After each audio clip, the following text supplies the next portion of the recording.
हमने पहले भी कहा 77 अभियुक्तों को हम अब तक गिरफ्तार कर चुके हैं। कोई भी बचने नहीं पाएगा। जो भी अपराधी होगा, ये तो मैं जानता हूं आपकी पीड़ा को, क्योंकि जब सरकार की कार्रवाई अपने अंतिम उस तक जाएगी तो आप में से बहुत सारे लोग फतिया पढ़ने के लिए जाएंगे वहां। तो आपको फतिया पढ़ने की लायक भी हम नहीं छोड़ेंगे, तब तक ऐसी कार्रवाई हम कर देंगे। इसके लिए महोदय हम लोगों ने एक एसआईटी गठित की है। प्रदेश के आईजी कानून लॉ एंड ऑर्डर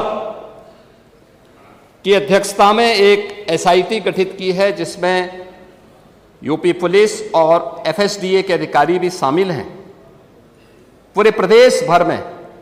और इसमें कार्रवाई हमारी निरंतर चल रही है और जो भी इसमें दोषी होगा, इसमें हमें इस कार्रवाई करने में कोई संकोच नहीं होगा। अब तक हमने कार्रवाई भी की है और माफिया के खिलाफ कार्रवाई कैसे होती है, मुझे लगता है समाजवादी पार्टी से अच्छा कोई दूसरा उसका जो है जानकार नहीं होगा। समाजवादी पार्टी तो उसके बारे में बहुत अच्छी तरह पहले से परिचित है कि कैसे माफिया के खिलाफ कार्रवाई होनी चाहिए, और समाजवादी पार्टी की तड़पड़ाहट वह हम उसके माध्यम से समझ सकते हैं।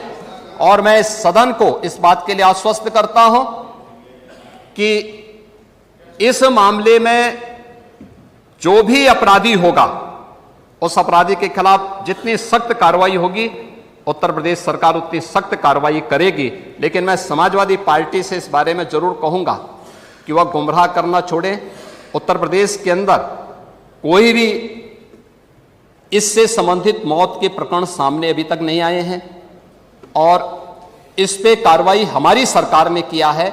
आपकी सरकार ने उन्हें लाइसेंस दिया था उनके इल्लीगल गतिविधियों को आगे बढ़ाने के लिए। समाजवादी पार्टी की सरकार ने 2012 से 16 के बीच में सारे इल्लीगल कार्यों को आगे बढ़ाया था।